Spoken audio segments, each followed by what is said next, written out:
Okay,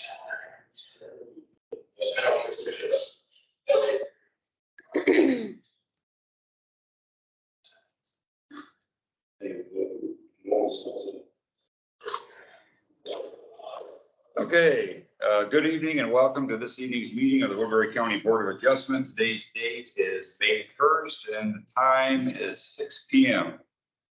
Tonight's meeting will be audio taped and the minutes will be prepared. In respect to all parties, we ask those present to turn off cell phones or set to vibrate. Those in attendance are asked to legibly complete the attendance sheet on the front table. I'd like to take a moment to review the procedures that the board will follow tonight. First, the board will handle the normal housekeeping agenda items. Then for each application on the agenda, I will open the public hearing on the item. Planning and zoning staff will then present the staff report, including the staff recommendation. Any letters or other communication received from the public prior to the hearing will be entered into the record. The applicant will then have the opportunity to present his or her case and respond to the staff report. Next, we will hear comments from the public. If you would like to speak either in support of or against the application, you must come to the microphone. Please state your name and address for the record, and all interested parties shall be heard, but repetitious comments should be avoided.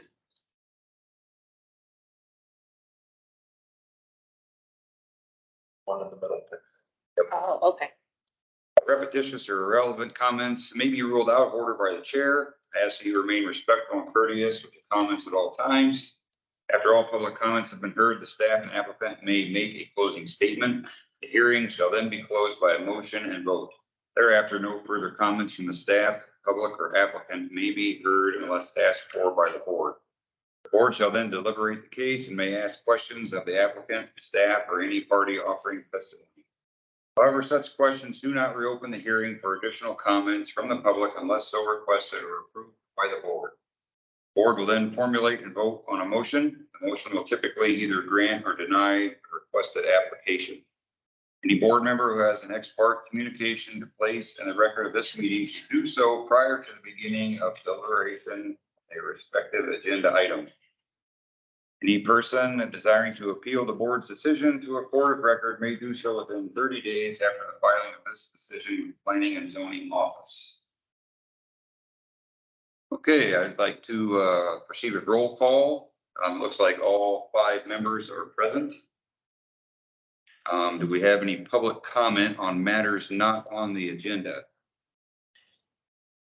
Okay, seeing none, I'm going to move down to items of business. I'm going to ask Dan to read the staff report.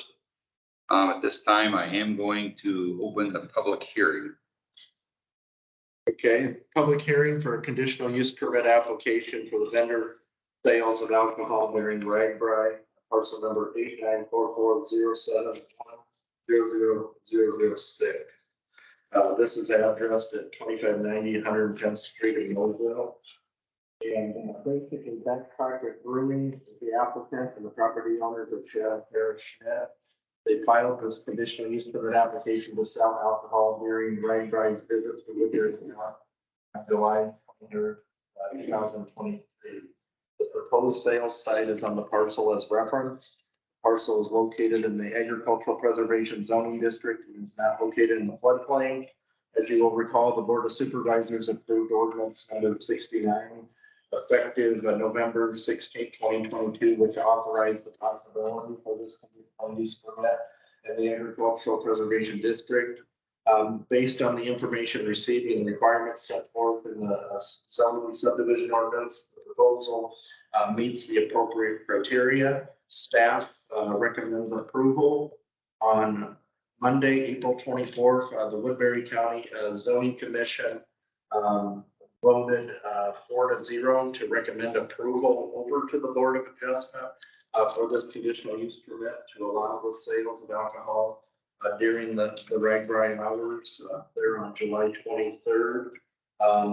With the condition that the property owner applicant shall obtain all the necessary federal, state, and local permits, including but not limited to the liquor licensing. The permit shall terminate, so there should be condition recommended to terminate at basically 11:59 PM on the July 23rd. And a representative from Back Pocket Brewing did speak to the zoning commission, and we could go over the a computer there. And basically, the way that this is our maiden voyage on this very first permit request since the supervisors approved this. And basically what happens is we run into a scenario where the auditor's office, a couple county departments end up talking to each other. What happens is if you want to sell alcohol, you've got to get the liquor license basically through the county, and they have to kind of work through the state there. So everybody kind of ends up talking to each other. And so what happens is when they file the paperwork down in the auditor's office, they call me and they say, hey, do they meet the zoning requirements? And then I have to say, well, that's on hold for a minute. So it's one of those kind of cycles where they work on this channel to get it done, they work on this channel to get it done, and you sort of need everything basically in line before one thing or the other will get approved. And so with that said, what happens is if the board so chooses to approve this tonight, then I'm able to tell the auditor's office, okay, it's now verified in terms of zoning, therefore it can go ahead and it'll end up being an agenda item on the board of supervisors. So there's quite a bit of checks and balances in terms of selling the alcohol here. And based on the ordinance and the requirements that were put forward, they presented a site plan where they're gonna have some things out there on the property to sell. They're allowed to have the temporary use, but the alcohol triggers this respective permit. And so by having the site plan, staying out of the right of way, having all those things lined up, and what the commission came up with last week too, that it's definitely recommended for approval.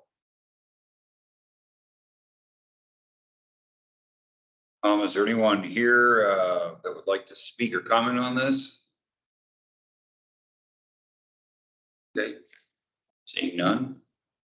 You guys have any comments or questions, further questions? It's pretty straightforward. You have anything further, Dan, for us on that, or? Just the only thing is, we do kind of, if, we do have a suggested motion, if the board consider that, it's fully up to you how you want to phrase it, but we do have some language on the bottom of page 5. Motion to do the suggested motion. Do you want me to read that motion? Yeah, I'd read it into the record, but instead of the phrase recommend approval, you'll want to look more toward approving because that's your. Make a motion to recommend to make a motion to approve the conditional use permit to allow sales of alcohol only during the special event of RAGBRAI on July 23rd, 2023, with the condition that the property owners applicant shall obtain all necessary federal, state, and local permits, including but not limited to liquor license. The permit shall terminate at 11:59 PM Central Standard Time on July 23rd, 2023. Okay, we have a motion by Doyle. Do we have a second? A second. By Tom. Sure. We would have had to close the public hearing first. Oh, before, okay. So they Okay, sorry about that. okay. Do we have a motion to close the public hearing on this conditional use? I'll make that motion. We have a second, motion by Ashley, Second. second by Pam. All those in favor, say aye. Aye. All opposed, same sign. Okay, public hearing on that is closed. Now we'll proceed. We had a motion by Doyle to approve this conditional use permit. Do we have a second? I had a question on, it says it ends at 11:59 Central Time. Shouldn't that be Central Daylight Time? Could be Central Daylight Time. We could put the D in there. Okay, Okay, then I second it. we have a motion and a second. All those in favor, say aye. Aye. All opposed, same sign. Okay. I believe I need to circle back here, Dan, and formally approve. So, yeah, you can Okay. go back to All that. right, I'm gonna jump back to item 4, and we're gonna approve the minutes of the April 3rd, 2023 Board of Adjustment meeting. And you guys, if you had a chance to review the minutes, I will ask for a motion to approve those minutes. I'd make that motion. We have a motion by Ashley. Do we have a second? I'll second. Second by Doyle. Approve the minutes. All those in favor, say aye. Aye. Opposed, same sign. Okay.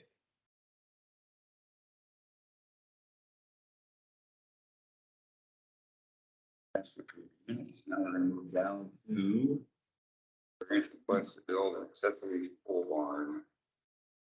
Okay, I'm gonna go ahead and open the public hearing on the accessory pole barn prior to building a principal structure, and I'm gonna ask Dan to go ahead and read that into the record. Yes, this is a public hearing, a variance request to build an accessory pole barn shed prior to building a principal structure, single family dwelling. Parcel number E84724300011. Jared and Kayla Eichholt had filed a variance application with a request to build an approximately 40 by 60 foot accessory pole barn shed prior to building principal structure, single family dwelling. Section 4.12.2 of the Woodbury County zoning ordinance requires that no accessory building shall be constructed upon a lot. Structure of the principal building was as announced. Property owners have filed this variance request to request relief from the requirement that the principal structure house must be built before the accessory structure shed due to the delay with the contract. Based on the information provided, the requirement to build the principal structure first is a practical difficulty under the ordinance for the property owners in this case-by-case scenario situation. Therefore, staff recommends approval of the variance with the condition that the property owner apply for both the house and the shed building permits at the same time in anticipation of the two building projects. And basically, this is a scenario that folks can definitely run into at times when planning out a respective project. And in this particular case, the property owner desires to build a house out there, but they found on the timeline, the way the ordinance is of kind of juggling everything and balancing it out. They ran into the difficulty of one has to go before the other. We went into a scenario within the zoning ordinance where it says you have to have a separate principal structure on the premises. The accessory structure is built. That's entirely for the purpose of discouraging just buildings kind of popping up across about the legitimacy of an active principal structure or principal happening on the property.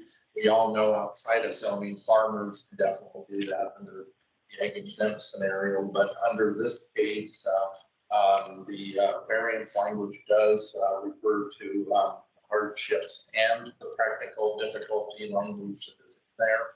So that's where we kind of, at least from the staff standpoint, see that as kind of difficulty when the individual did approach staff and showed us and purposing these lots out of this new Davis subdivision, and their whole goal and desire is to have a house and have a shed for their eventual living. It's my understanding that the house would probably commence in the next year. They have an opportunity to move on the shed a bit earlier in the process.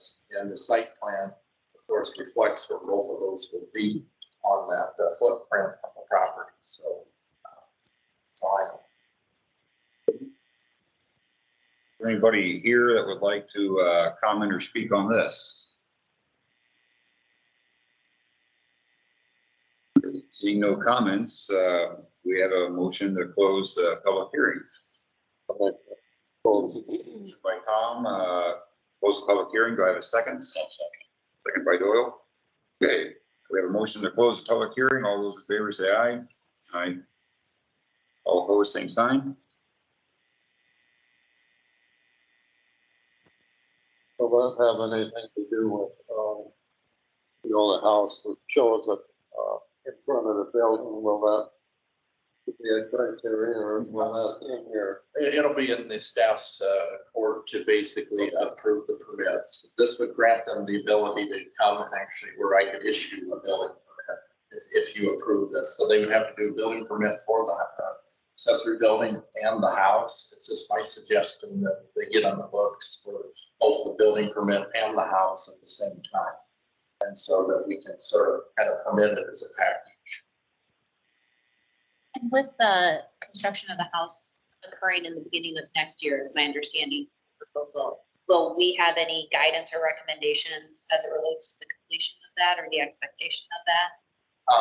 Well, as far as, they have a year basically under being the staff support in terms of watching through the permit, administer the permit. So it'd be in staff's hands to work with them, when Bill pulls down when they move to the next. And then Dan, can you talk about Mark Nara's comment on page 35 regarding the driveway?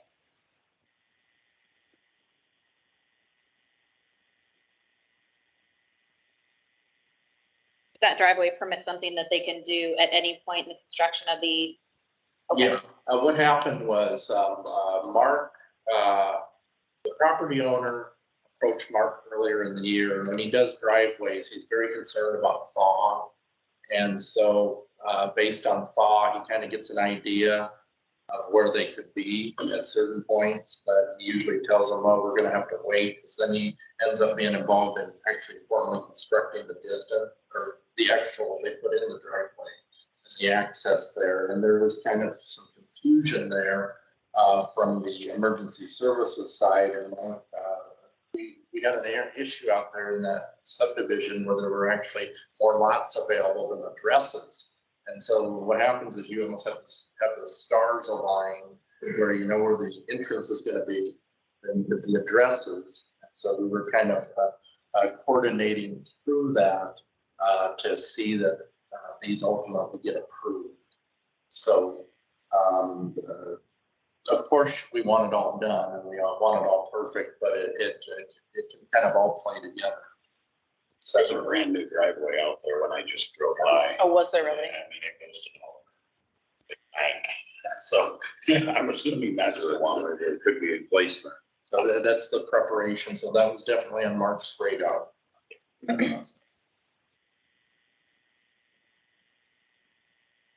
Okay.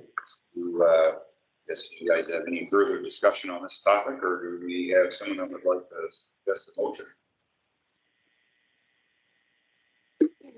I would move to approve the variance request with the condition that the property owner apply both the house and the shed building permits at the same time in anticipation of the two building projects. Okay, motion by Pam. Do we have a second? Second by Ashley.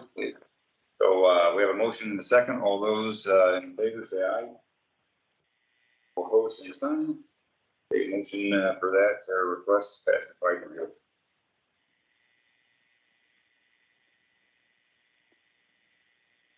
Okay, next item of business. I'm gonna go ahead and next for you to do that, and okay, I'm gonna go ahead and move on to open the public hearing for the conditional use permit application for landscaping services, nursery business, and other related uses. And I will ask Dan to go ahead and read this into the record. Yes, with this open public hearing, Marilyn Niemeyer is trustee of the Evelyn Niemeyer Revocable Trust. Owner and Sid Mosier, the applicant, has filed for a conditional use permit application to use the property for landscaping and a nursery. A portion of the property identified as parcel number 16071000006. The southwest quarter and northwest quarter of section 7, town 59 north, west, town Ford Township. The parcel is located in the agricultural preservation zoning district. The property is addressed at 1130 Barker Avenue, Sioux City, Iowa. Although horticulture production, including nurseries and greenhouses, are principally allowed use, conditional use permit is required for similar landscaping uses, such as tree services, sand and gravel storage and feed, and seed sales, fertilizer storage, distribution, application, and other related uses to a landscaping business. Conditional use permit is being considered currently with a one lot minor subdivision application to establish this as a 4.5 acre lot. And just for some background, last week, the zoning commission, of course, sent a recommendation over for this respective conditional use permit to be approved, but there was also a current subdivision going on to split this property into the separate lot as referenced. And they approved that. That application actually goes before the Board of Supervisors tomorrow at their Tuesday meeting to consider the formalized approval on that, just for some background. But again, last week for this respective proposal independently, the commission did vote 4-0 to recommend approval to allow this property to be used as landscaping and nursery business, with of course those associated uses that are referenced there. And this is a very unique kind of conditional use situation because we don't have language in there for landscaping. So what the applicants did under section 3.03.3 of the ordinance, there is room for interpretation on different likewise uses that are kind of, related directly to what they're looking at. And the applicants put together an application, very transparent, laying out what the expectations are using this property. Just so you know, this is not the conditional use permit, but this application did go to the City of Sioux City Council as well in terms of the subdividing aspect. They didn't get into the land use aspect of it, but the specific area was looked at in terms of respective subdividing. But based upon the layout, kind of deferring to the application, I know the commission was comfortable with the application and staff was very comfortable with how they laid out everything and also cited the general plan as well as the citations that they pointed out with the ordinance across the board. There's some uses like nurseries that are compatible, and the expansive uses that they laid out there, we felt fall into that 3.03 interpretation as a legitimate conditional use. And it is my understanding the applicant is with us this evening. Okay, so is there anybody that would like to address the board on this?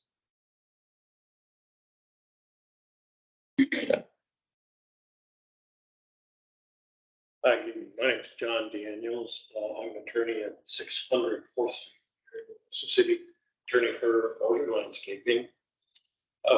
Referring to Dan's comments briefly on the City of Sioux City's extraterritorial review, you're likely aware that when a property would have shares boundary with the city limit line in the City of Sioux City, they require annexation. We made a case to that requirement waived. You know where Barker Avenue is in North Barker Avenue. I call it just south of KCJ. City Water and Sewer 46th and Floyd Bolt. It'll be a long time before water and sewer the site. So we reached a compromise with the city saying they really didn't want to waive their ordinance with respect to our signing an annexation agreement. But they agreed to put into that agreement language that says they won't ask for annexation until such time the city water and sewer at the site. I think it'd be an entirely new board of adjustment and perhaps the children of the owners of the business that are dealing with it when that occurs. So we have the staff recommendations recommending approval, commission approval.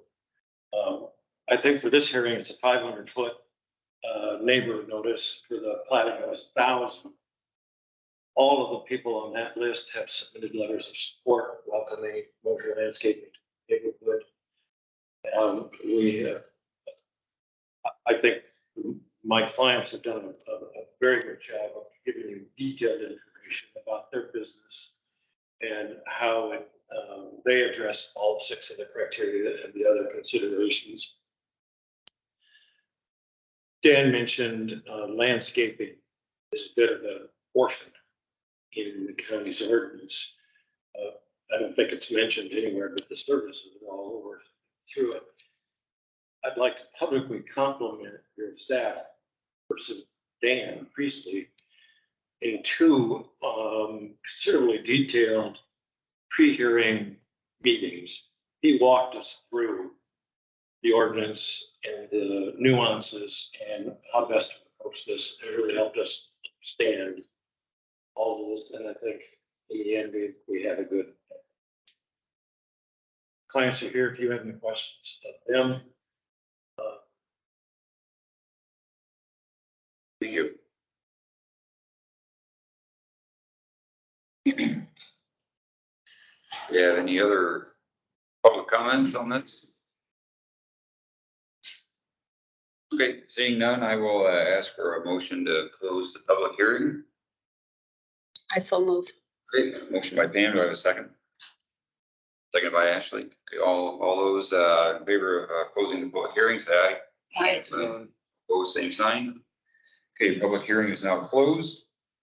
You guys have any further discussion on this? Further thoughts? I agree with, what he said. It's a very well put together application. It looks like they've really done their homework on it. Never seen that much support for one. Yeah. And the rest of the staff has done an excellent job laying this all out for us. And it looks like a very complete one from what I've seen in the past. Got sketches and everything, showing what's that whole thing in place and such.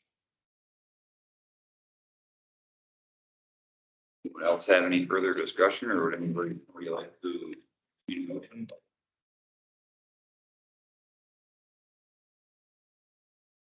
Guess with this complete application, I don't find any fault in it. I would make a motion to approve a conditional use request to allow this property to be used as a landscaping and nursery business with associated uses, including tree services, sand and gravel storage, feed and seed sales, fertilizer storage, distribution, application, and other uses related to a landscaping business. Second that. Okay, a motion and a second by Doyle. All those in favor say aye. Aye. All opposed, same sign. Okay, that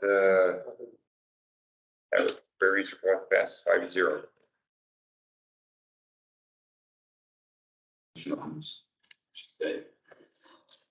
Okay. How are we doing, Dan? Track. Thank you very much for that. Thank you. Application. Very well done. Thank you.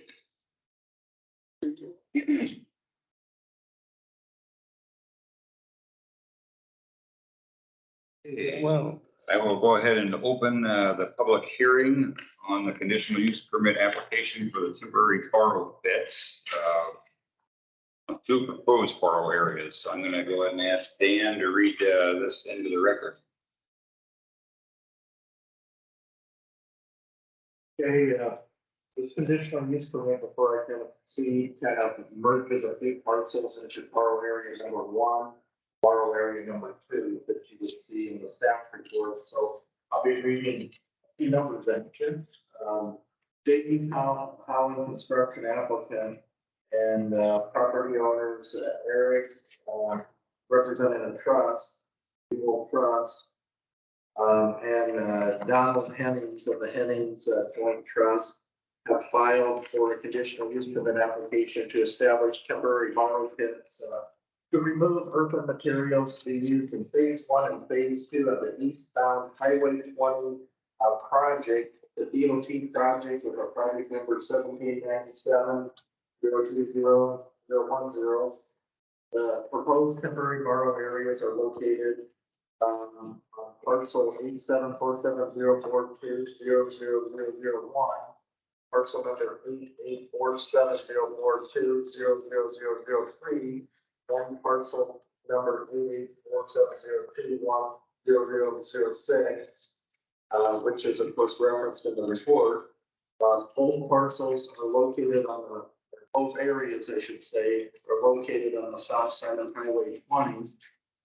Each parcel is currently used as farm ground. The proposed cut area in the first borrow area of 8 to 10 acres. The work area is around 10 acres, and a total excavation for export of 100,000 to 150,000 cubic yards. The The second borrow area of the parcel number ending 06. Application. Okay. 06 on the zoning district. Let's see, a parcel, okay, the second parcel ending 06 is not, a portion is located in the floodplain. However, this area will not be part of the borrow site. The applicants have provided the necessary documentation for stormwater management, soil erosion, dust control, all routes, traffic entrances, hours of operation and duration of operation. Appropriate stakeholders, including government agencies, utilities, organizations have been notified and have been requested to comment. Based on the information received in the requirements set forward in the zoning and subdivision ordinance, staff does recommend approval of borrow pit number 2. Okay, with the condition, we got a condition on there that the archaeological study be completed. Those archaeological studies have been presented to us and placed before the board here tonight. So we would want those for both borrow areas. But for temporary borrow area number 1, we do have a condition that there be an agreement put together contingent that they can work something out with Magellan Midstream Partners LP, as there is a pipeline below that to borrow area number 1 site. And if there is not an agreement made, it would be staff suggestion that that be a contingency situation where they come up with some agreement that is written, that is fully presented to staff that clarifies that they can move forward in that borrow area. Of course, Magellan would not let them proceed period if they're in the ground. So that would be there. So without a verified agreement, staff sees it as a situation for contingency, but if it doesn't happen, it's got to be written in there that it can't happen. So based on a contingency type of scenario. So going back into the staff report, you see that this conditional use was put together under the same project with the both of those respective borrow areas presented throughout the packet. We've got the reference presented to you, the SWIP and NPDES and other requirements and hoops that they have to go through at the state level through the DNR. Oh, God, this one. Does this show where the pipeline is on borrow pit 1? Any of this? I can provide that data, but it definitely goes right through. Right through it. It does go right through here. Leave, yeah, Magellan, if that's from Magellan's report, yeah. Okay, yep. And is that still an active pipeline?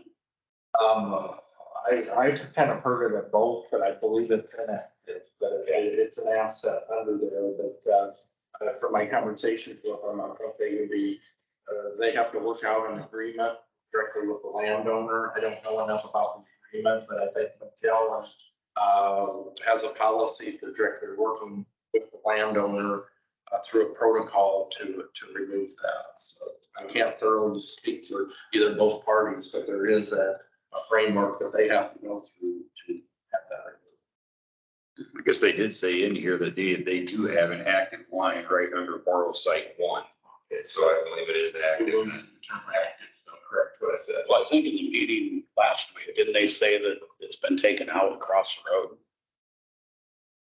I'd have to kind of defer to it if you go into right of way areas of that, probably with UP, so do a reps here tonight.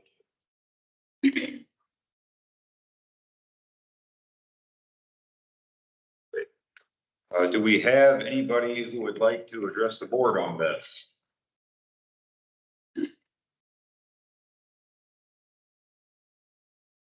Larson, 23 Madison Road, Decorah, Iowa, representing JB Holland. For the contractor looking to do the borrow pits. Basically, they're farm ground right now, and at the end of it, we plan to restore them back to farm ground. It'll be easier for some of the hills. They're really fine. Basically knocking down some of the hills to make it easier to farm. The Magellan agreement with it, it is an inactive line. It's an active easement that they got on it. Trying to work out one around it if it works out, The intention is to, if we need the material that they want to completely remove the line, Magellan removed it, so, we're gonna, we're not dealing with them anyway, so. So it's actually inactive. It's inactive because the, under the DOT, if they're gonna remove the rest of it to the right of way, but they want to keep, there's 2 lines that are active further away, but they don't.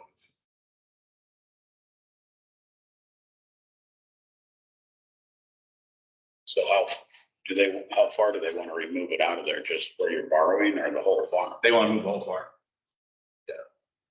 Eric wants the whole thing off. They want the whole thing gone, whether it's all on, it's landlord's expense to move it. Yeah, it's landlord's expense.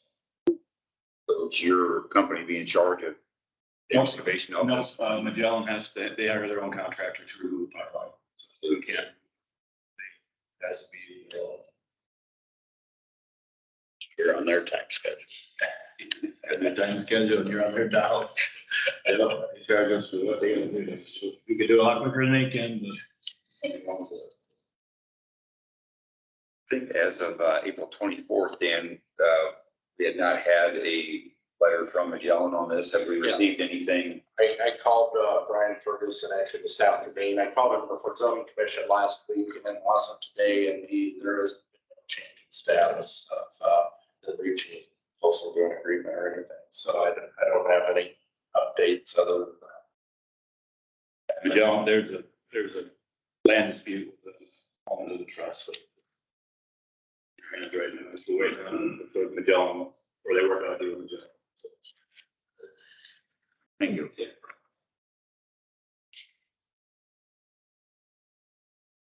Anybody else that would like to speak on this? Jason Clement with Iowa DOT at 6409 Gordon Drive, Sioux City, Iowa. I just want to thank you all for taking time this evening. The DOT is definitely in support of the borrow sites for the project. Definitely time sensitive project.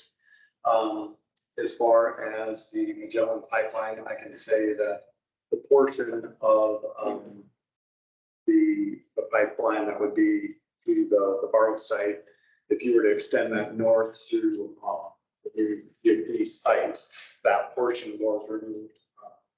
We were successfully able to work with Magellan and have that portion removed.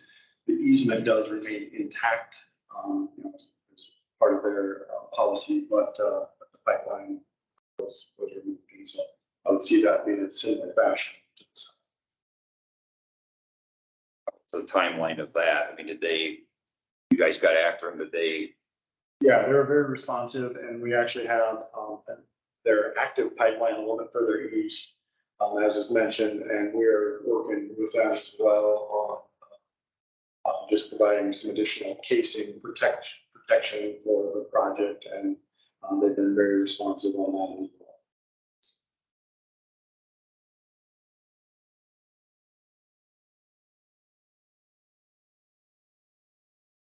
So does that mean that we have to deny the agreement? I mean, deny this because of the no verified written agreement? You can put a condition on with a contingency, and you can even time it to possibly, depending on how you want to control that. So depending on they reach the agreement and set it in at a certain time, you have the ability to set conditions. I mean, it sounds like everything else is in line and would be approved easily, but if there's that one point, then if we just made it contingent on receiving the written agreement by, do we have to put a date on it? You could, that's the choice of the board. Otherwise, it would be set to a condition use that you could put a time frame on. And what would be a reasonable time to put on it, do you think? For them to get it done? So, if we can't agree with Magellan, you could use that. I mean, do you say in a month? Would that be Yeah. realistic to say in a month's time that it If we would? can't agree with Magellan. Okay, I would move to recommend the approval of the temporary borrow pit area 2 with the condition, well, the archaeological study's already been done. You already have that. With the condition that, let's see, we already read that. Between, and that the approval is contingent on a written agreement between Magellan Midstream Partners LP and the property owners and applicants that the active pipeline be removed at the location before any borrow activity can be proceeded with. The verified written agreement should be finished and completed and brought to you today, to this office by June 1st, 2023. We doing one for each borrow pit. You can, it's one project, so you can target the motion, both sites. I would say just approve both site 1 and site 2. I don't think we should make the other site contingent on that. That's because there's no issue with that. Right. Well, do you want to do it as 2 separate? You can call out the borrow pit area number 1 that we define. So in a resolution, we could raise the temporary borrow pit and target that directly for the agreement to be executed. And if you want to put a date on there, you can for the borrow pit too. But then the other borrow pit, you can just blanket approve it for the site. It just depends on how you want to approach it. I got one, guys, up just a second. Do we have anybody else from the public that wants to comment on this? Before we proceed any further? Okay, seeing none, I just need a motion to close the public hearing. Motion closed. Okay, got a motion, do I have a second? Second, okay. All in favor of closing the public hearing, say aye. Aye. All opposed, same sign. Okay, public hearing is now closed. Okay, so you're in favor of, Doing 2 of them because I don't want to tie I it. don't want to hold up the Because second the one. other- It is different ownership, Mhm. you know, it's not like we have, they're not both Okay. the same owner. I mean, that's not a problem. We can do 2. And I just say this motion that I just made would be for first one. Yeah, with the active pipeline on it. That one is the one with pipeline 1 or 2. Borrow area number 1. Number 1, okay. So if you entertain a motion, it kind of, they're both going to be part of the same resolution. The resolution would define borrow area. So you can attach the conditions onto, whichever area.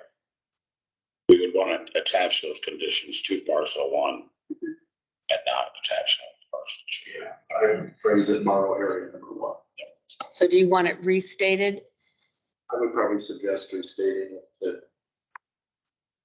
Okay, for temporary borrow area number 1, I would approve recommend for the approval of borrow area number 1 with the contingent that the verified written agreement be reached and presented to us by June 1st. Between Magellan. Between Magellan and the landowner.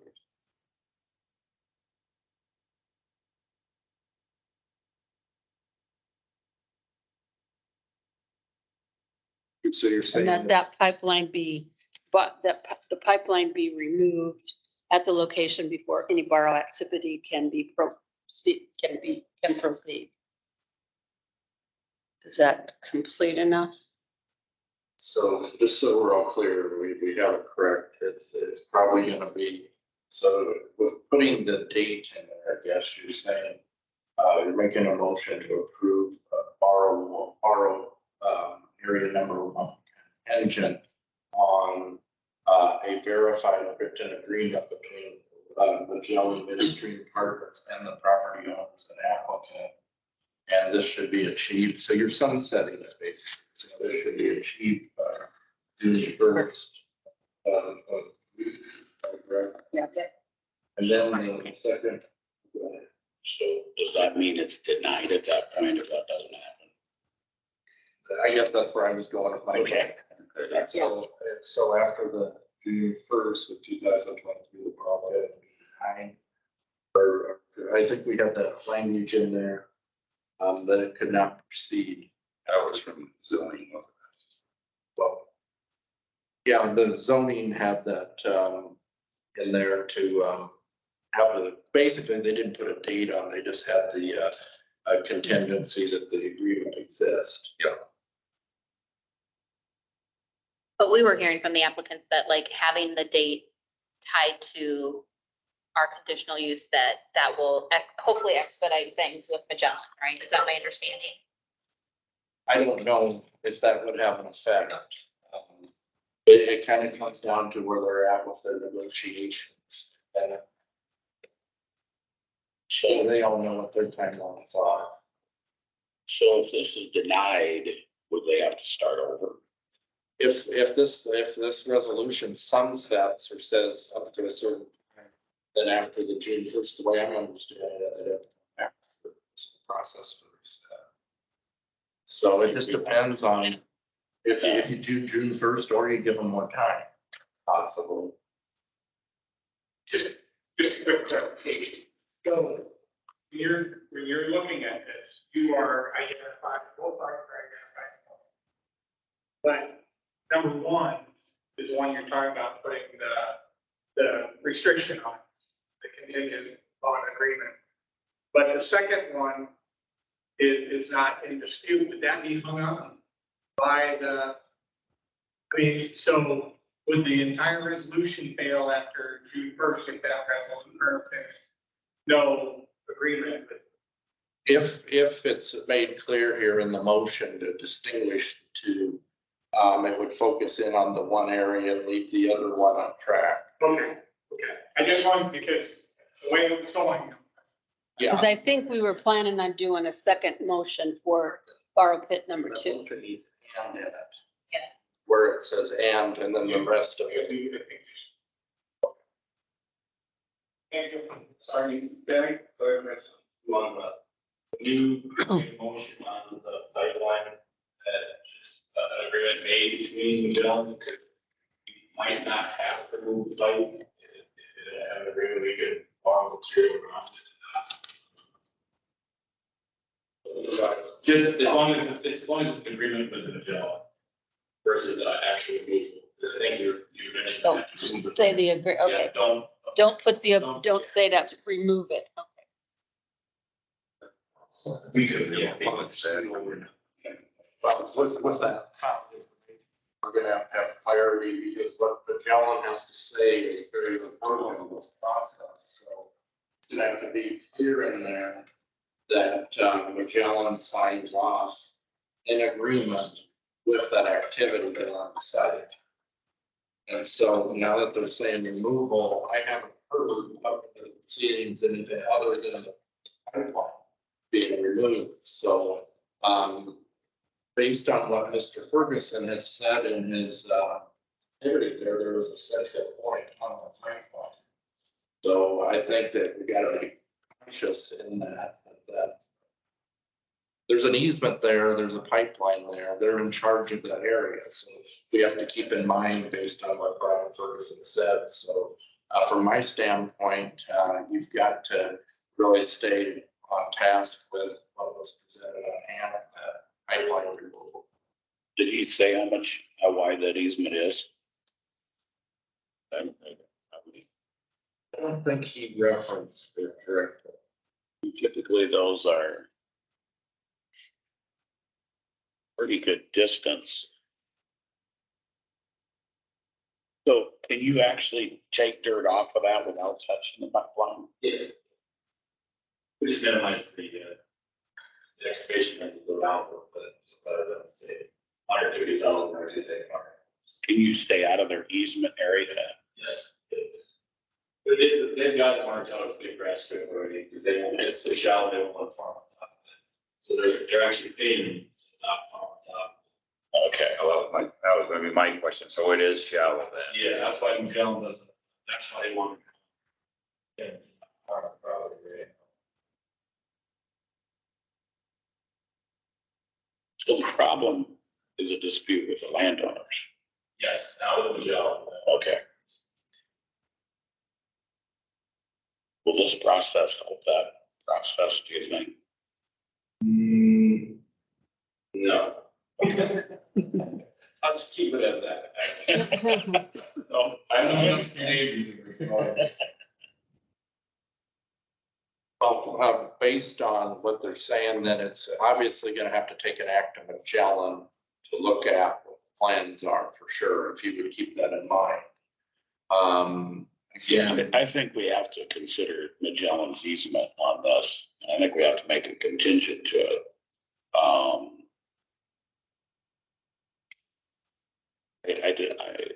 I'm not sure that we want to put a deadline on it because I'm afraid if we put a deadline on it, if they can still take dirt off of it, we're gonna stop it.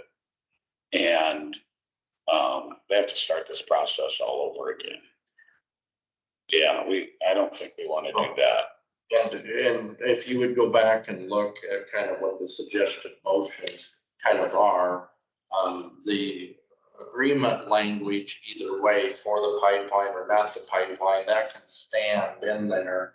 And if Magellan writes in the letter and says we didn't come to an agreement on the removal, however, we are okay if they stay X amount away from this level, that is a possibility. So maybe the motion would more be geared toward clarification and approval from Magellan based on the project. So should I just withdraw the motion that I've made? Okay, I will withdraw the motion that's on the floor currently. And I don't know, I would make a new motion, but I still need help on the language with it. Can I make a motion just to approve borrow area number 2, period? Good idea. Get it out And of then, the way. yeah, and then we can hammer out the language for borrow area number 1.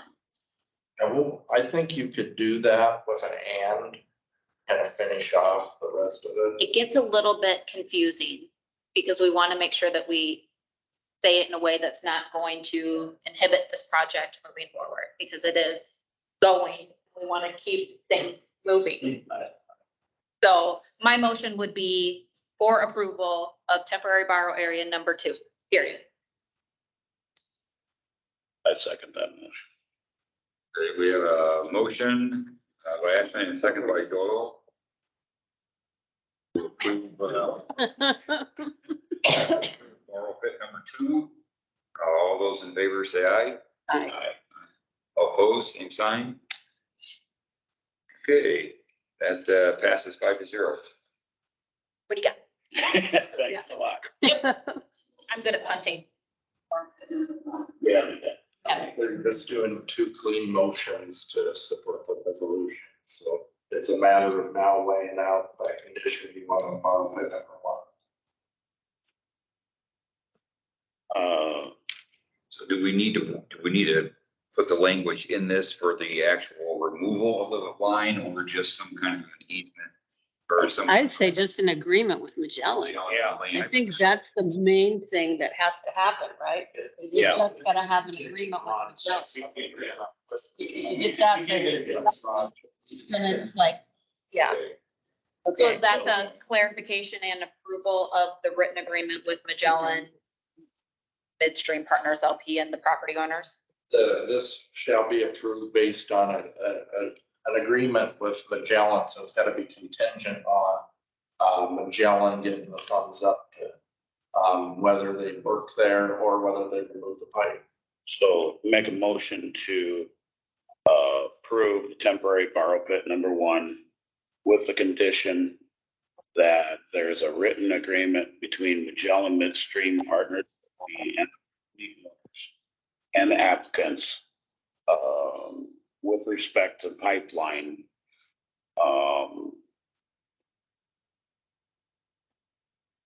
Before they can proceed.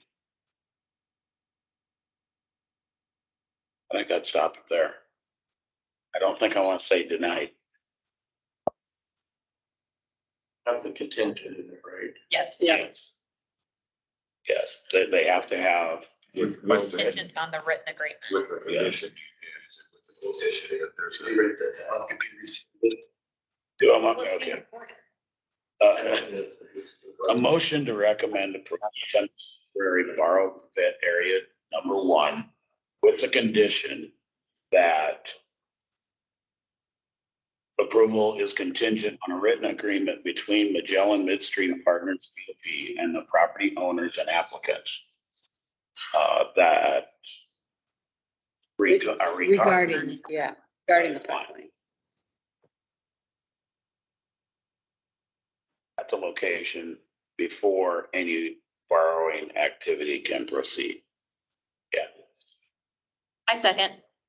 Got a motion by Doyle and a second by Ashley, to approve, this based on the contingency that Doyle laid out. 1, is there any further discussion on this? You have anything, Dan? Was that clean?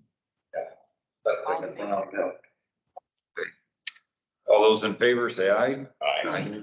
All opposed, same sign. Okay, that passes 5-0. No, thank you very much. Hello, my name is Steve Lynn, and I'm representing Back Pocket. I had some issues getting in. I'm assuming that did that pass, or do you guys need any info on that? Well, could you clarify? For taking, with- Back Pocket, just hold on 1 second. Yeah. They the decision, so there'll be a resolution signed by the chair. It'll take a couple of days or so to produce it, but tonight's was the decision. Okay, so, thank you. And thank you very much for helping guide us through that. they'll just have to work with staff on the contingencies. So basically, staff will be involved in verifying whether that agreement with Magellan. They just wanted to know if they could start on borrow soon or when. As soon as the chair gets the language signed, we'll let you know. I'll be in. Thank you. Thank you very much. Thank you. Take care, guys. All right.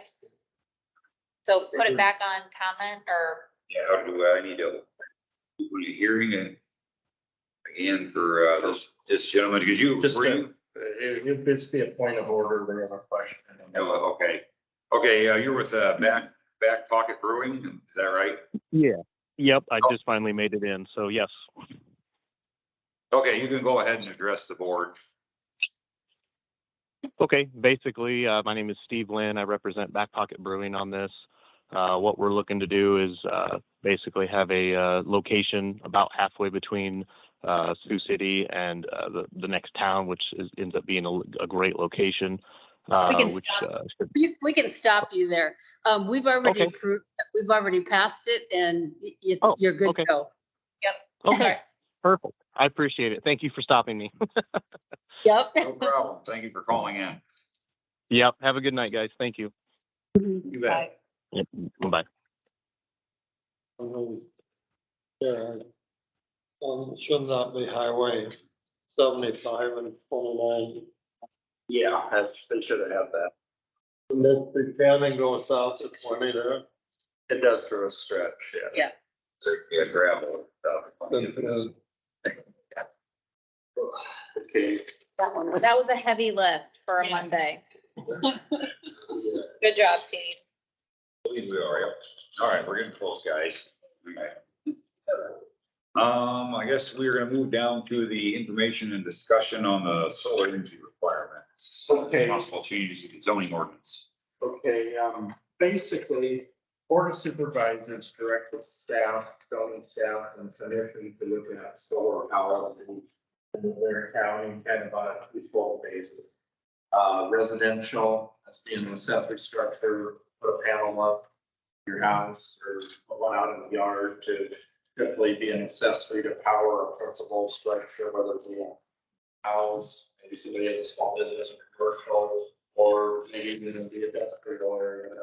Fine for independent, powering could be a possibility there for a proposal. The second aspect is commercial, concept of, utility level, solar power. Right now, we have it in the general industrial zoning district as a conditional use. A couple of years back, the Board of Adjustment did approve one in Mid-America's County, Portsville Road. It was, the zoning commission, the Board of Adjustment heavily scrutinized where it was gonna be placed, and some basic characteristics of it. Down there in Mid-America, it was kind of near the flight path too, so we can ask the FAA how they felt, different agencies, how they felt, and we processed that as a conditional use. And so I guess the point I'm making is our Woodbury County ordinance has the ability to facilitate permitting at the utility level scale. It's just that they have to be in the industrial area, away from farm ground, basically under the rules. Well, part of looking at the policy is, could other utility scale, let's say a farmer has several acres that they might find a location that they find suitable, but maybe they don't want to farm anymore, but they want to lease it out to the solar company on AP land, for example. And so the question is, do we dare consider putting a C or conditional use opportunity in the ag land column where it would still go through the vetting process? Conditional use permits, as you know, with the other ones that we looked at tonight, there may be scenarios. In other words, do they fit with a particular area? And if boards find that yes, they do, no, they do not, there is the ability there. So basically what we're kind of looking at, and zoning commission is going to proceed with looking at this on the 22nd as allowing accessory use ones that you can come in and get a building permit on the accessory side for personal, but on the utility scale, they're going to throw out the proposal to basically put the C in the ag column. It's basically what that general proposal is at this point. We know from the development plan and historically industrial and utility are kind of derived, well, you put it in industrial. So that's that kind of standpoint. So basically what they're going to look at is that an option they want to do or not want to do? A proposal is a proposal. So it could be considered. So we're hoping to learn more from the public at the zoning commission level, the landowners. And I know that staff has been approached, and we know there's a diversity of opinion out there on whether certain areas are suitable or not suitable. But there's definitely, I know, maybe here in other counties, especially I kind of pointed out in kind of the summary in the report that was in the backup materials all across the state. It seems that a lot of them put it in for the conditional use. Woodbury tends to be a bit more restricted than the other counties where they have the conditional use mechanism. It's that, ag land could possibly be an option versus it not being now, but there's still a permitting criteria forward. This proposal in no way is similar at all to the wind thing that was done a couple of years ago. This retains the power and authority of the Board of Adjustment. Zoning Commission looking directly at whether something like that can be placed in the area. And really, that's the cleanest way to say the debate will be going down next weeks or so. And again, anytime to make a change, you have hearing at the zoning commission level, then it gets sent over to the supervisors. They have up to 3 hearings there. So we have an opportunity to hear, do you do it, do you not do it? But kind of the big fix to this is with the consumer or the basic panels that the city is Sioux City for clarity allows somebody to put one on the roof or put one on the property and meet the setbacks. They're pretty straightforward on that. And so that's kind of the balance there. If somebody is a non-farmer that lives out on a 2-acre parcel and they're surrounded by farm ground, right now the interpretation is they have to come to zoning commission, Board of Adjustment, and go through the process just to simply put an accessory panel on their property. So it's a wide scale debate, and there are 2 things, one real kind of basic and one much more complicated. with utility, but they're still part of the same package deal because they're solar policy. So that's kind of how this is being packaged. But I just simply wanted to put that out there for informational purposes. Obviously, Board of Adjustment doesn't vote on a policy change, but it's imperative that everybody knows that that's part of the debate and what's kind of been coming up with the commission and supervisors. And it's always valuable for input as those meetings do come up. So that's all I got for that. So for the private solar, are they considering the permitting process for that? Or is that just going to be something that you will be allowed to do in the county? So I'll give you an example. In the ordinance right now, it says private use wind. And private use wind is if somebody puts up just one to maybe power a shed or something of that nature. That's a conditional use permit right now. We know that those can create towers and scenarios possibly there. So that's a conditional use there. And it was interpreted by staff that panels under 3.03 at the time would require a conditional because of the likewise interpretation. However, with Sioux City being so doing the building permit, and because of the demand, I believe it was a couple of years ago around December, we had the gentleman come here and was putting one on the roof. And he basically had to go through that process, and we found that so the personal solar panels would be quite a bit cumbersome if we were more restrictive than the more dense city there. So that's the separate issue there. And so the proposal is to put an A in every zoning district. And what I mean by A is this is the check and balance here. If it's personal solar panel, you have to have a principal use on the property. Kind of the same thing we dealt with on that variance tonight about the shed going up first. You cannot put a panel on a parcel without a house or a business or a principal activity there. So if you put A's across the column in the land use summary table, it says that there's already a built-in contingency. You've got to have a house, you've got to live out there, period. So that would authorize staff, if that was ever approved, to be able to approve a panel or two on that property. The bigger part of the debate, though, switches when we talk about the words utility scale and mid-American style projects or other company projects, that if you put that C in there, that would, at least in the AP district only, and that's what the request is, if you put that C in there, maybe there is some farm ground out there or something that might be legitimate area for panels. Maybe it's not a legitimate area. But the nice part about the C is it allows to go through the 6 criteria and the consideration and break everything down to allow somebody a chance to run it through the grinder to see if it could be a use that could be allowed there. But then again, the debate will come down to, should it remain a prohibited use or should the C be in there? And that's kind of where we have to leave it up to everybody to keep that in mind as the proposal will be put up.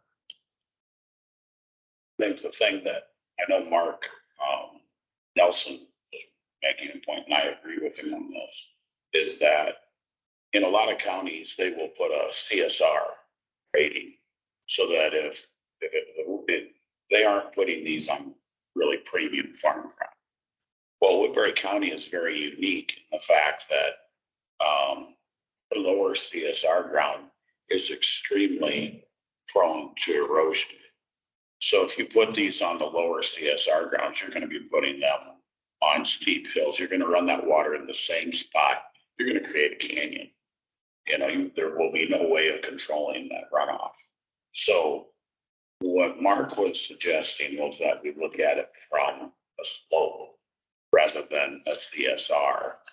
Because if you look at it from a slope, the other thing is that's unique to Woodbury County is we have a lot of ground, especially south of the industrial area, that some of that ground is very poor, but it actually has a high CSR.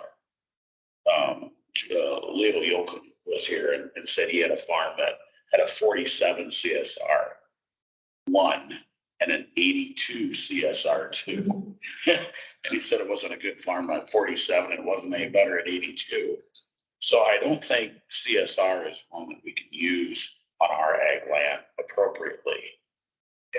The fascinating part is if right now, under the current policy, if you wanted to put a utility scale out there, what you would have to do is it don't fit with the zoning district, so deny it. You can't do that. However, if you wanted to try to do it, you would ask the reason. So you would, so let's just say, for example, you have X amount of acres that you want to ask. Because there is still an option to ask without any ordinance option. What you would have to do is you would have to file a rezone application to flip it to general industrial. Now, we all know what happens when you try to flip it to general industrial and every single parcel out there abuts as ag land. That becomes spot zoning.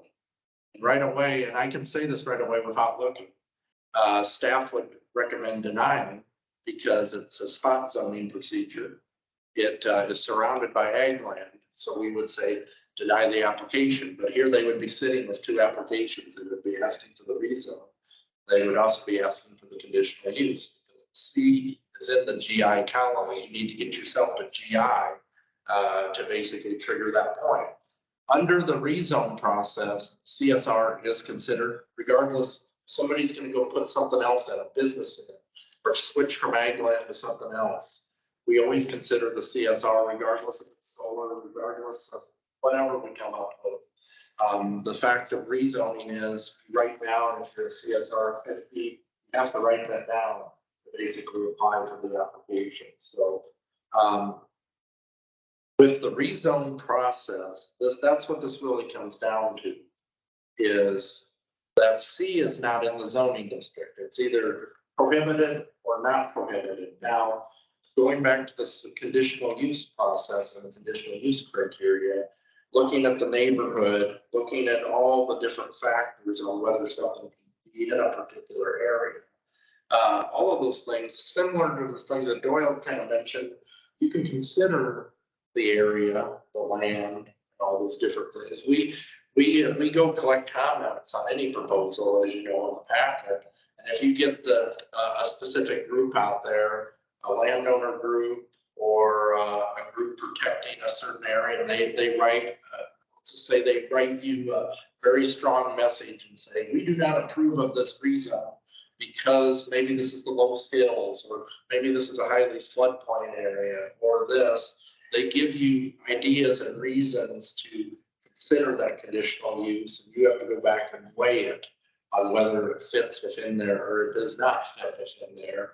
And your vote to deny or accept, or the perspective that you present to the board should typically be, tied into with those conditional uses. So just like with the Mid-American project, and I believe that was 19 or 20 when they got that approved, but it was very fascinating. I think Tom, you were here with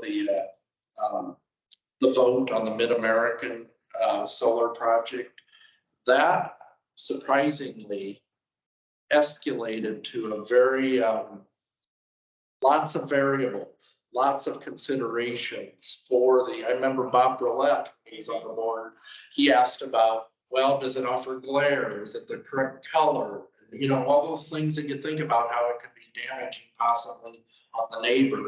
Those things just kind of came up on the conversation. And that's what's so nice at times about the flexibility of the conditional use. Go directly enumerate this policy or this policy, it's a bit tougher.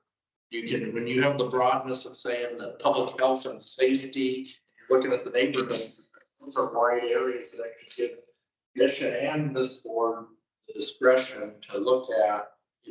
I'm kind of concerned about it in this area. What kind of condition can we put on it to maybe alleviate a potential problem or not? So really, that's kind of what the debate in general at this point is about, and whether it should be a conditional use. Another route could be to just do an entire utility scale solar ordinance. There's different versions of it, different examples in there, but it just kind of depends. To me, it really comes down to the debate is, where do you want these located, or where do you not? Is ultimately where the debate would come. expense to utilities. It's really all I got. Okay. I guess, anybody else have any discussion on that? If seeing none, Dan, you can, go ahead and move on to, the proposed revision to Woodbury County Ordinance number 56. Yes, coming up on the 9th, the supervisors again directed, to look at, conservation areas and setbacks.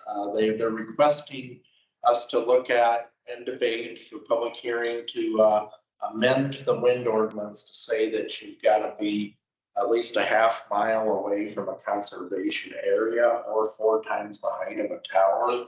And they're also, the second part of the proposal, looking at 2 miles away from the city as a setback. And it's been based in the Iowa code area that cities have a lot of influence within 2 miles of the respective city. Their plans, their comp plans and everything a lot of times focus in on what the zoning would be outside of the city limits, where you might have priority for the residential, commercial, industrial area. So looking at the proposal, looking at Iowa code 414, the other sections, we see that 2 miles is a very legitimate distance. Cities can retain control, and maybe the 600, put 600 feet away from a city, then I know that the supervisors have comments from mayors, other locations that said that maybe 600 is not enough if we're trying to grow our city in this direction or that, or vice versa. So I guess the big point of this debate is to really demonstrate that yes, the cities do have local control and a vested interest in those areas, as well as the conservation areas. In fact, the conservation director, Daniel Heisel, reported back to me that the conservation board voted about, the beauty of those areas, and their whole commitment is to protect those parks and those areas of the county. And they feel that a larger setback of a half mile definitely helps them with their ultimate mission to protect those respective parks. And so looking at this, and you'll see this as this goes up to the debate before the board of supervisors, county engineer's office last summer, Daniel, you probably saw the map where they took the dots from the Anadarko and the river. A new map has been created, to put a mile buffer on from the city as well as the conservation zone. So it's definitely adjusted the dynamic of the setback situation in the areas there. So we'll have that available. Okay, is that a public document or not yet? It will be a public document because we will introduce it in the packet. For the supervisors, they'll receive it basically. The first, yeah. As of next week. Yeah, so they will ultimately receive it, and May 9th is the first public hearing. It'll start that May 9th, and it'll go through the likely the 3 weeks unless they decide to waive it. But otherwise, the debate I think is a pretty straightforward debate, and I think that there's legitimate justification based on Iowa code and based on the conservation's comments. Considering that, so staff definitely looked into it in terms of the code section. Curves with the supervisors presented us a couple code sections when they directed staff, and it definitely looks good for the 2 miles to curves. I talked to Mid-American and they were under the impression that 2 mile already existed. So it doesn't seem to be a problem with them either. It's interesting, as you drive around Iowa, though, it doesn't seem like they've always abided by that, does it? Interesting. That's all I got. Okay. Our comprehensive plan update. Okay, last Wednesday, there was an event held down in the basement. And what's been going on for some time is Simcoe was brought on by the supervisors. Our previous director, David, advisor to develop a comprehensive plan 2040, which is a set of priorities, issue statements that are kind of the general idea of what kind of county we want to be over the next several years. And that becomes kind of a planning document as a guide. It's not a decision, it's not a policy document where we have to use that for, it's not like an ordinance as we had talked about, but it's a back on how we can kind of justify things. We talk about solar, we talk about rezone, we talk about wind. We go back and a lot of times we say, what does our general plan say about the specific policy? And that's why in that number 2 question that we ask on conditional uses, it specifically says, how does the general plan apply to this? And I would have to say that some applications that we get answer that question better than others. I'm always impressed when people do cite the plan, but without going on and on quite a bit, that's really a document that is the proactive policy. A lot of times citizens will react to something and they'll think, oh, why is it this way? Well, this whole comprehensive plan is where citizens can come in before anything even happens. They can say, why don't we be this kind of county here? Why don't we be this kind of county? So you bring your ideas that they can be built into the plan, embedded into the plan. And over the last year, we've been out to the fair, we've been to various places and asked folks to offer their comments. They've had surveys go out that they fill out. We've distributed email addresses. Even to this day, Aaron Zima, who's heading up the project for us at Simcoe, I get folks their email if people come up with an idea and email it over, regardless of what the idea is. If you think it's a pie in the sky or if it's a way out there idea, it should be brought up. It should be brought to people's attention regardless, so that it can be considered. Now, ultimately, when they get the plan, they'll get it into a draft format, then we'll ultimately be able to read it, look through, see if we like it, have different opinions of it. It has to go through the public hearing procedure at the zoning commission level. So citizens still retain that input on what they like. And this looks like if you saw something in there that you were just adamantly opposed with, there's still the ability to discuss that or bring that up through that hearing process, through the zoning commission level. It'll ultimately be brought to the supervisors, and it's a document that is approved by resolution, which means that it's applied. It's now an applied document that is on the books that the supervisors have put out there and adopted for us, be a guide for us all as we make those decisions. But yeah, it's one of the most proactive areas where citizens can really grab by the reins and take control on what they want to see the county be like in the next 20 years. We know technology evolves. We obviously know we're dealing with solar and all these things. So the plans can address those things. Back in 2005, the plan touched on renewables a little bit. It kind of referenced wind a bit more than it referenced solar, but there was still kind of references in there.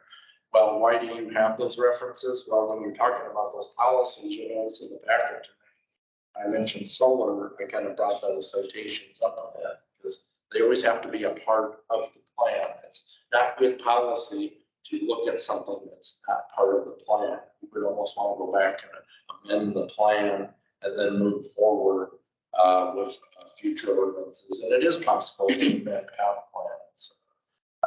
We had that training the other night through Iowa State. I kind of mentioned the legitimacy of what these comp plans are. I probably should have asked them more questions or had them talk about the revision of those plans, because they can be revised mid-ship at points. Communities had revised them in order to look at addressing something in the future. You don't go hurry up and revise them if you don't, a policy is coming or sort of the moot point on things. You've got to have the plan be a broadcasting out, a projecting out. See the future priorities. So that's all I got on that.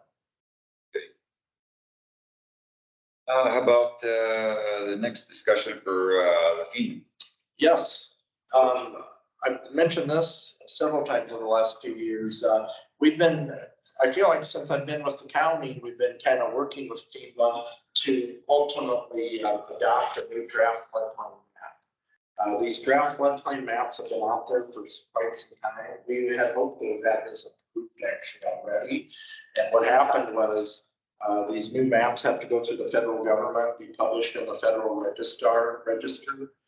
And what happened a year or so ago is they actually had the flood insurance rate maps. They printed the wrong label on the key, or the kind of, and it ended up being a little cosmetic thing that actually ultimately delayed this process. And so they basically went back. We went through this process one time already. They call it the appeals period. But the appeals period is it's geared mostly to the communities, but it can be, and landowners are definitely part of it too. It's to say, out on your farm, you have some area that's being put into the floodplain. Well, if you strongly disagree that your land is going into the floodplain, this is the technical scientific period where a person can go hire a surveyor, come up with legitimate data, send it in and appeal to them to say, hey, wait a minute, I don't agree with your flood determination. However, there's still many valves, checks and balances on floodplain land where folks can go get what you call a letter of map amendment or letter of map revision. Again, it's hiring a surveyor and proving your elevation is higher than the base flood elevation, so your natural ground is higher. So basically up through July 24th, we're in this federal kind of appeals period right now. Following that appeals period, then they're going to look through and see if there's and then they'll kind of cycle through, then they'll eventually send another letter to tell the county that, okay, we're moving forward with these maps. And it's kind of looking like next spring, they'll possibly initiate that process. But ultimately, I think we'll likely under projection, maybe next summer, ultimately have these new maps. I'm seeing a net effect in Woodbury County where the maps are looking much better. Some of the floodplain areas, Southern Bluff, South and Southern Bluff area. What happens is I can't promise you that it's better for everybody. Of course, some land may go in, a lot of land has been going out, but it's definitely better maps in terms of using 2-foot LiDAR technology to measure that, where we can have more confidence with the floodplain. They also adopted the Schneider study that was done several years ago down in Oregon. They actually brought their data that was hired separately and introduced it in. FEMA actually accepted it, which kind of surprised a lot of folks. And what that did was that took much of Hornick out. And now next time when they shoot Hornick, you know, the berm and everything, that'll be kind of fascinating too, how things ultimately change. But overall, it's exciting times for the floodplain. So that's all I got on that. Well, do we have any other public comments? Anybody else on the phone? I think so. Anybody else have anything for us? Comments or questions? You have that update for us? Pretty much everything I already touched on. Be aware of the one of the have the public hearing on the May 22nd. Forward. So, look at the county website if you haven't already.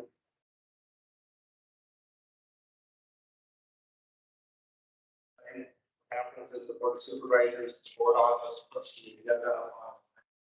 Look at that website, scroll down to the bottom, click on notifications, put your email address in and register, so you get the agenda sent to you from the board of supervisors, get the agenda sent to you even from us, when we put up the zoning commission staff as well as the board of adjustment.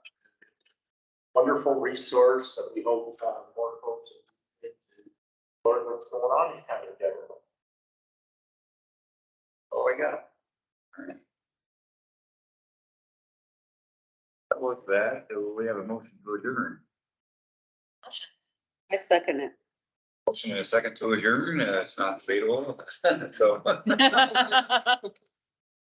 All We're all in favor of adjourning, say aye. Opposed? Very good.